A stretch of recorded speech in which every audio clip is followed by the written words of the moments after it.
In this video, I'm gonna be seeing how many animals I can find in just 24 hours. We have exactly 10 hours and 15 minutes till the day ends today, and my wife just started the clock.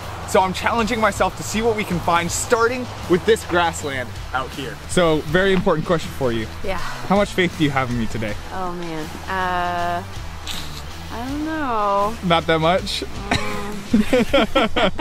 How many do you think I'm gonna find today? 20? Oh my goodness, wow, you have no faith in me whatsoever. Last question, how cold are you right now? Really cold. So, first spot of the day is not bad. We actually got some coyotes out in the field, and that is the first thing that I'm physically seeing. So, number one, down, really awesome species, and yeah, excited to see what more we can find. Oh my goodness, it is a lot colder today than I expected. It said it was supposed to sunrise about 10 minutes ago, but the clouds are really covering up that sun today, and it's a little foggy, and so, oh man, it's just gnarly today. It's cold. Second thing we're finding today, I'm hearing a lot of western meadowlark, species number 2 for us. Way out in the distance, we got species number 3 with some rock pigeons flying away from the city out there against the sunset sky. So really far out, no good views on them, but that's species number 3 for us. So species number 4 is some Lincoln sparrows we got on the road right here. Really cool. I wound up stopping at the bottom of this hill here, and along the road and then flying off to the side were some Vesper sparrows, a pair of 2. Really awesome. Species number 5 for us. They're a rare species that I rarely get to see around here, maybe like once or twice a year at most. So that was a cool find for me and something really exciting. I use the Audubon app for a lot of these North American species, and it helps me confirm identities of rare birds I don't see often. And especially with things like sparrows, when you can't tell the difference between them super easily, sometimes it's really useful to double check and fact check yourself. So strangely enough, we actually got an American white pelican group out in the distance. So there's obviously probably not really a place for them to land around here, but really interesting little passover, and that definitely counts on our list. So that's species number 6 for us. Species number 7, hearing a Savannah sparrow out in the distance, and that'll make 7 for us. 8 and 9, we got a red-tailed hawk perched up on a tree out there, which is really cool. Nice, awesome, solid thing to see. Would expect to see it out here. As well as we just got 3 mourning doves flying by us. So that's 8 and 9 for us, and now we're on to 10. Ooh, okay guys, so number 10 is actually a really special species for us. There's some mountain bluebirds up ahead. I see at least 2, maybe there's some more, but really cool, brightly sky blue, vivid bird that I very rarely get to see. Again, maybe 2-3 times a year, so I mean, not quite as rare as the Vesper sparrow, but still pretty rare and a really cool find for me, especially considering how beautiful they are. So I might try to snag a few photos, but I'm not going to spend too long since that's not the goal of today.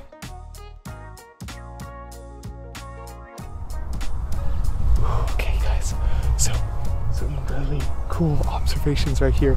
We got at least what I can tell being 3 mountain bluebirds, but also 3 western bluebirds that wound up joining them right along this fence kind of line here. And surprisingly, they're being kind of comfortable with me. I haven't got any great shots of them yet still because it's just kind of perched, you know, on a wire fence, but very cool, very exciting, such beautiful, gorgeous birds. And that makes not only number 10 with the mountain bluebirds, but 11 with the western bluebirds for us. My fingers are not working correctly with these camera buttons. Oh, unfortunately it's below freezing today, which I did not expect. So up in this big tree behind me, we got number 12 with the common red-winged blackbird. And then out here in the distance with this tree, we got a northern flicker calling with their sound. So off to the left here, we've got some European starlings that are in some of these trees out here in the thickets. And we've got some house finches as well. So for us, that makes not only 14, but 15 too. So just heard number 16 with the Nuttall's woodpecker in the background with their classic kind of sound as they were flying and swooping in the distance. Got a fun one for number 17. We got what I believe to be a desert cottontail, California desert cottontail, out in this little thicket right here. He actually ran right out on the road. I couldn't get a shot of that, but he ran right out on the road just directly towards my wife and I as we were kind of just walking down the road, and he realized we were there, and then he darted into the thicket here. But really cool number 17. Numbers 18 and 19 as well. We just had a group of Canada geese flying way out in the distance that I heard at first, and then I looked out and saw them. And then number 19 we got up here with some dark-eyed juncos. They kind of just flew in right past us, landed on the tree right back there. Okay, you guys, so we've got number 20 out there with a sage phoebe that's kind of just fly catching off of the fence around here. So that's 20 for us this morning. That's a pretty good start to the day. I didn't expect to get too much out here, but a lot of species that I won't be able to find later on when we head to the marshland, which is gonna be the real gold kind of location that we're gonna find a lot of different animal species at. So really quick before we go, we actually had one more sighting right here, a ruby crowned kinglet. That makes 21 for us. And beyond that, got some really beautiful god rays coming down on this side of the field. Now we're gonna head to the next location, which is gonna be a marshland, offer a whole bunch more bird species for us to see and add to our list. And it's gonna be really exciting, really fun, really different from the scenario that we're in. And so that'll be great. And we're gonna head out right now. So we just got to my backyard again, and at our last location we saw 3 species on our way out, 2 in the parking lot of an American crow and a house sparrow. But beyond that, we also saw some California ground squirrels in their burrows along the fields on our way back. Now that we're back here in my backyard, I took a quick look around for about 15-30 minutes before I'm gonna be heading out again, and we looked at some of the birds around here. So we also additionally got a northern mockingbird, a California scrub jay, Anna's hummingbird, white-crowned sparrow, and a yellow-rumped warbler. So in total, that makes 29 species that we've found so far. All right, you guys, so we've finally driven a far ways. We are at the next location at the Merced National Wildlife Refuge, and I mean, look at this. This is ridiculous. How many tens of thousands of birds are here and just at the entrance. I barely drove in, so this will be a really exciting day. Already, upon arrival, we've upped our numbers. We started off seeing some greater white-fronted geese. We saw a black phoebe. We saw, sorry, not snow geese, Ross's geese already, sandhill cranes. We've seen some cinnamon teal, and there's plenty more coming. So already that puts us at 34. I'm sure we'll see a snow goose any minute. Actually just heard a killdeer. That's 35. So we are definitely upping our numbers. We're seeing a lot around here, and this number is just gonna keep popping as we go around the day. We got exactly 3 hours left till sunset, so we've got some decent time to be able to get the rest of these counts that we want, and I'm excited to see what today gets for us.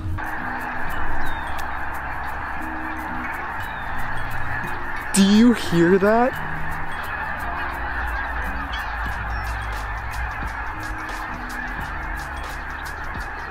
So this is amazing. Honestly, guys, I don't come here a lot because I hate being around people while doing wildlife photography. You can see a car way back down there or people way up that way. And there's plenty of more people on this auto loop. But dear God, maybe I need to be coming here more just to get shots of all these birds. We were at 35 before, now we're at 36. We saw a blue-winged teal, 37 with the green-winged teal, 38 with the black-necked stilt, sorry, 39 with a greater yellow legs that flew by, and yeah, we are just moving. Oh, and 40 with the northern shoveler.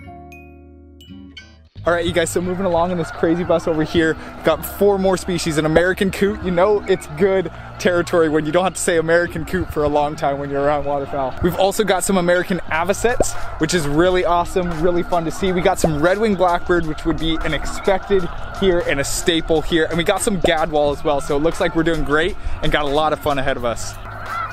So we've got some really cool opportunities photographing some black-necked stilt really up close, which I don't often get. So I'm gonna take some advantage of this right now. I'm getting some gorgeous shots of them, really nice up close and detailed with some relatively pretty colors. And so I really like this chance I'm getting. Thousands upon thousands of them flying out of the fields and off the lake.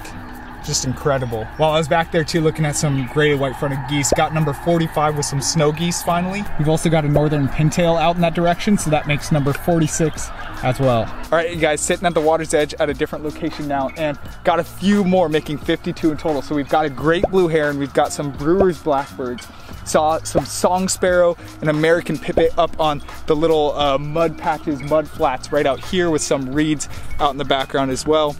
And then finally, we've also been able to see a white-faced ibis, and a Wilson snipe actually flew out of the thicket. So that's 52 and counting. Coolest thing probably we've seen today so far, at least for me, is seeing 4 tundra swans out in the distance. No good photographs because they're so far out, but swans are a very big rarity for me around here. Only rarely ever have seen them in the wintertime. I think only once ever in my life in the Central Valley. So this is a really cool find today.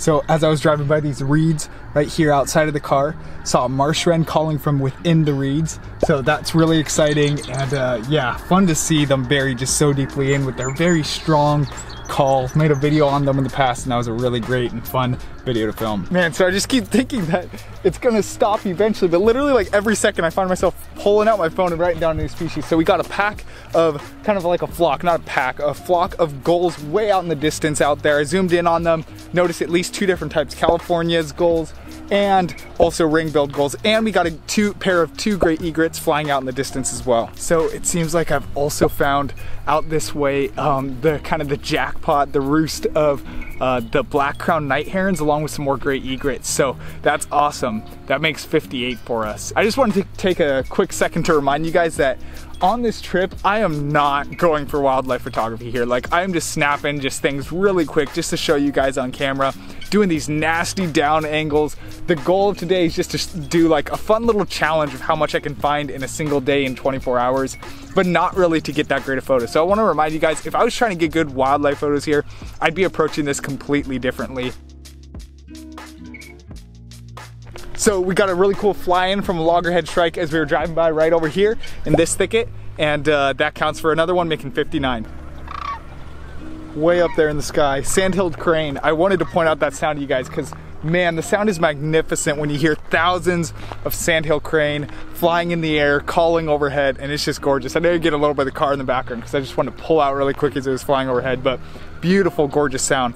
I just realized we actually saw long-billed dowitcher a while back, so that actually made us at 60, so 60 so far, guys, and we still have like a good solid like 2 hours till sunset, hour and a half till sunset. So crazy how much we're finding. We also hit 61 just now with a pied-billed grebe right outside of the car. Number 62 and 63 with some ruddy ducks packed out there. And then also there was a single lone-eared grebe that was pretty cool to find. So as you can tell, it's getting much later into the day now. We have about an hour before sunset completely, and we've had 2 more encounters with the Least sandpiper close by, and then a northern harrier kind of doing its thing out in the distance, out in the fields far out. So we've had 2 more. That puts us at 63. I also got a really interesting shot of this American coot that isn't aesthetically pleasing at all or nothing to be proud of, but just showing how grimy of an environment they live in. And man, I was realizing as they were diving into that mud, I'm like, geez, that's why these birds apparently taste disgusting. I've never tasted one myself, but apparently they're pretty gross. We also got to see another species to add to the list, and now we are at 66 with an American kestrel that was flying out in the distance, chasing after something.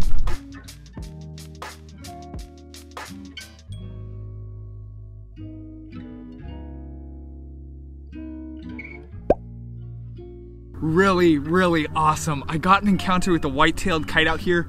Oh man, never get to see these guys, and just a stunning, gorgeous bird. I first spotted it over the field in that direction, and what's really cool is it was doing its kiting out in the field, and then suddenly it dipped down under, down in like kind of the fields out here, the farm fields, pulled back up with the rodent, took it up to this tree on this snag right here, right next to me, and I got a chance to photograph it a little bit. So really, really exciting and cool for me. That makes 67 for us. Unbelievable.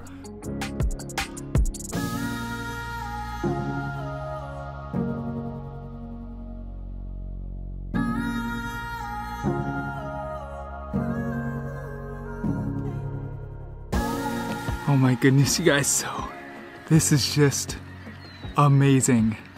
To end out the day here, I'm kind of camped out just on, just kind of next to the edge of the field, where I noticed that they were all starting to land at the end of the day to finish out kind of their day as they're going into the night and sleep overnight. And so many birds flying around, just this beautiful sunset, a bunch of birds flying around. But what's really, really cool to me is the opportunity to be able to photograph some of these sandhill crane here. If you don't know what sandhill crane are this really coveted kind of bird that migrates down to just a few specific patches in the mainland United States every winter, and they're a really coveted, beautiful, gorgeous bird that just does this really fun and awesome dance, these fun mating rituals with each other, and I've gotten to capture even some of that action on footage so far. So I'm gonna get back to this to see what amazing moments we wind up getting at sunset to close out our day.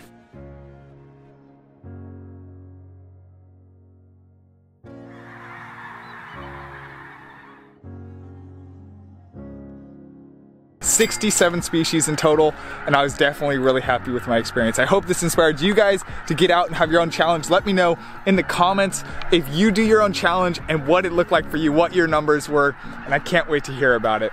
Thanks so much for watching. I'd be honored if you subscribed. Hope this inspired you guys to get out and adventure, and I'll see you guys next time.